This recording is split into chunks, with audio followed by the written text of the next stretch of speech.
Spurs fans, football fans, viewers. Sunderland today. We're going to talk about the psychology of the actual football team. Porro, the man who likes to fall over and cry and flatten his head down. That's not what we need now. Richarlison, the man who likes to lay on the floor for 30 seconds and rub his kneecap. We don't need this. These 30 seconds, these little spots in the game where they're laying on the floor for 20 seconds, 30 seconds. We don't need that, not unless you're really injured. What we need is fighters get straight back up. And I'm not understanding why they do it, certain players. Everyone's going on about Robert De Zerbi being what his strategy is. Don't care what his strategy is. You win ugly. It's all on the players. It's not on the manager. Whatever manager come in, they've walked into a complete mess, haven't they? And have we got the psychological fortitude to win these games?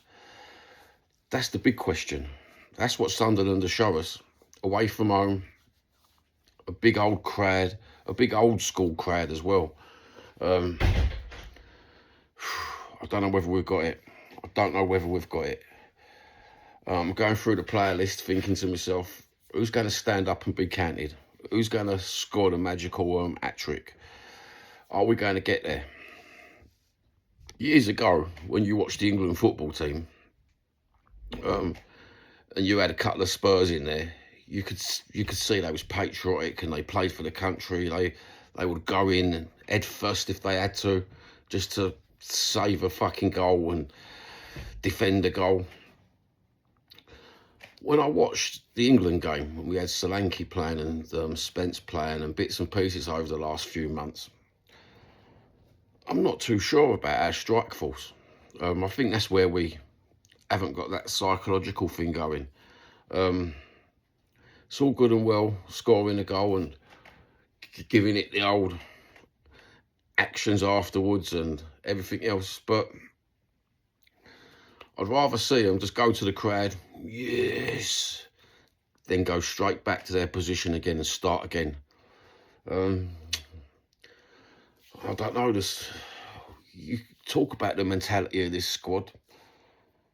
I'm used to watching strong mentality squads throughout the years until, when did it all go wrong really with mentality? We could argue the fact about 15, 20 years ago, couldn't we? You could bring it forward with mentality, with all football clubs, not just Tottenham. And they've all lost that let's start again mentality. Give you an example of a recent game, West Ham Wolves, where they put us into the bottom three. The mentality of the West Ham on that particular day was second to none. Absolutely second to none. I know it was against Wolves, a poor team. First 20 minutes of that game. What happened? Wolves were all over them, and then all of a sudden, West Ham just got into second gear, third gear, and the psychological reasoning in their brains must have all took over that they're not going down without a fight. I don't see that. I don't see that in the Tottenham squad. We seem to be comfortable losing, and that comfortable losing, oh mate, it makes me go, ugh. It makes me not. It makes me angry. It really makes me angry, because I can't stand that myself. I can't stand losing a game of Connect Four with a kid. You know, noughts and crosses, can't stand losing. You know, I don't see why these people are comfortable losing. How they feel comfortable losing. It's not an option, is it? Is it an option nowadays in this world of football where they're comfortable losing? You know what I mean? And we could talk about Robert De Zerbi. Roberto. Everyone's talking about his strategy and what players he wants to bring in. And as I said, it's down to the players. One thing I think he will bring in to the squad that we might need at this minute is mentality, what we were saying before, a psychological willingness to create, to get every ball, do not lose the ball. And when he spoke about Ange and what he's seeing certain players, do you know what? That's where my mind goes a bit funny, because he said Porro in his conference. I've picked him out. I've digged him out twice this morning. Porro in his conference, you doggy. He must be seeing something totally different, and I hope, dear God, I hope that he's seeing something I'm not seeing, because these are the players that I'm thinking to myself, when you're losing, you ain't really showing a fight. Perhaps they're not having enough minutes. Well, Porro has. You doggy ain't. But they're very inconsistent. Perhaps the talent's there, but there's just something a bit... But to rely on them people, no. I did see some... two people, I don't know if it was a podcast or a YouTube channel, was saying they'd play Van der Ven up front. It was quite funny. And then the more I thought about it, I thought to myself, do you know what? Because he's got the speed and he runs back quite a bit, but he's not really a defender if you watch him, is he? He's not really a world-class, like they say, Rolls-Royce defender. He could be good up front, I suppose. You know, like Romero. Got some fight, got some strength about him, got mental character. Everyone likes to have a pop at him. I can see why sometimes with Romero, why people like to have a pop at him. Mind you, I like to have a pop at Vicario every now and again, because I think we've been conditioned as Spurs fans to rate these players via PR and via YouTube channels. A lot of YouTube channels, when we get certain players in the transfer market, they big them up too much. And I'm not understanding why they do it. In reality, some of these players that we have got, they're not all that, you know. They really ain't all that. I mean, you can say Richarlison kept up Everton, but he's not really, he's a great little player. His character's, he's shit ass, so he's good. But end product. Let's talk about end product of all these players in the positions that they're supposed to be in. Who's got the end product? And that's where it counts. We can go through the whole team, can't we? Van der Ven, Udogie, Danzo, Spence. Is the end product there? The end product's not there with none of them, is it? This is why we're in the position we're in. Is De Zerbi going to give them the mentality to give us an end product? You know, an end product for a striker is goals. We seem to be lacking in everywhere on the pitch. And this is what worries me going into this Sunderland game today. If the end products ain't there, then what's the point of fucking playing them? You know, I'd rather see kids being played in positions if the end product is there, if that pass is there, you know. It does worry you. Identity. Let's talk about identity. I spoke about it in another video. I'm strong with my identity. I'm a Spurs fan. And when you see these youngsters, this cap, by the way, is older than 8/10 of the YouTubers that you see on YouTube. I'm quite proud of that, you know what I mean? Come on, you Spurs. Identity. We are Tottenham. We are Spurs. So when I see youngsters and people on Talk Sport, people on TikTok, and YouTubers all talking about identity. Oh, we've lost our identity. You obviously didn't start off with an identity like us. There's that old-fashioned saying of Once a Spur, always a Spur for players. We are the Tottenham army, bruv. You know, we are the greatest fans you've ever seen.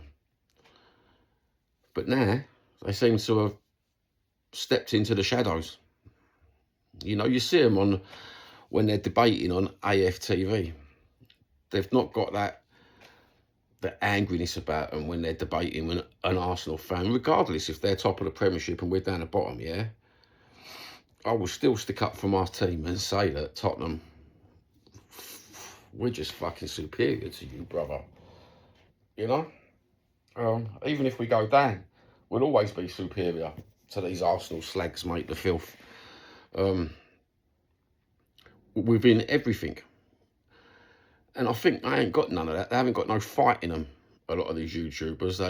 They all press YouTubers, TikTokers.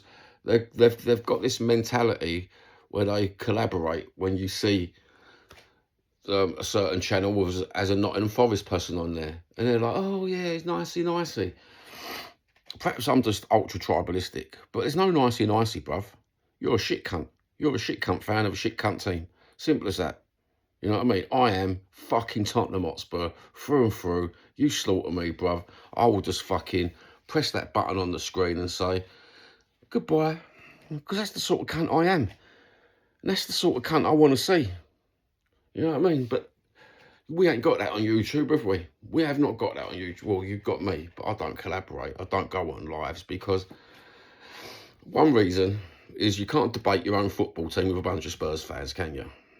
In reality, come on, let's face it. You're sitting there with 6 Spurs fans. We've all got a different opinion, but you're all Spurs fans. So you're all, perhaps they're not fanatical about Spurs like I am.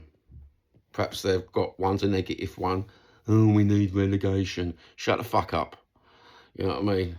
Another one. Oh, we can't do it. Don't like this. Do you know what? And what I was saying about, I was nervous about our team. I am nervous, but I'm still Spurs and I still want to win. No matter what. Oh, don't it get you angry when you're doing this digital media shit and you're a proper fucking fan, not just one of these YouTubers. You do it for financial gain. Oh, mate, do you know what? I could never fucking... Could you imagine, Johnny? Could you imagine me sitting with that Arsenal geezer with a bald head? God, that'd make primetime TV, wouldn't it? You know what I'm saying? Or me sitting there with fucking Savra having a debate. Yeah, that'd make primetime TV.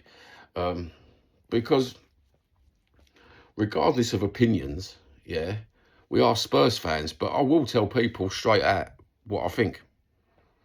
And perhaps that's one of the reasons why I know in my brain I'm a bit of a shit to bed, i.e. I'll probably get your channel taken down. You know what I mean? When I don't do things like this, or mind you, I don't get asked because they already got that in their brain, haven't they? They know I ain't going to hold no punches. I don't give a fuck. I really do not give a fuck. I can remember one of the first times that someone said to me, come on this show. And my missus will tell you, I sat there, went to bed, I couldn't sleep for a couple of hours over it. And then I come to the conclusion, it wasn't because I was nervous. It was because you're going to get the real Johnny. When you start slaughtering the Spurs, I'm going to be more positive than the Hotspur Whitby. You know, I'm going to be more outspoken than Trump, bruv. I don't care what I say. I really don't care what I say. Perhaps that's the reason. Anyways, Sunderland. I've talked myself into positivity now. Let's do these Geordies. Way A, way nay. Nah, you're going to have to get your Viz comics back out, bruv, because I think we're going to go up there and do something. The fallout, if we don't do something in the press and the media, is absolutely going to be rotten. Let me tell you that now. I could go and get my gypsy cap on and get my crystal ball out and get my tea leaves and tell you that as soon as, if anything goes not to plan today, then every YouTuber, every TikToker, Talk Sport, Sky News, they're all going to be jumping on our backs. And you know what? Fuck yous all. Because I don't care. I really don't care. I'm a yid, bruv. Fuck yous all. Have a good one. Take care. Good health.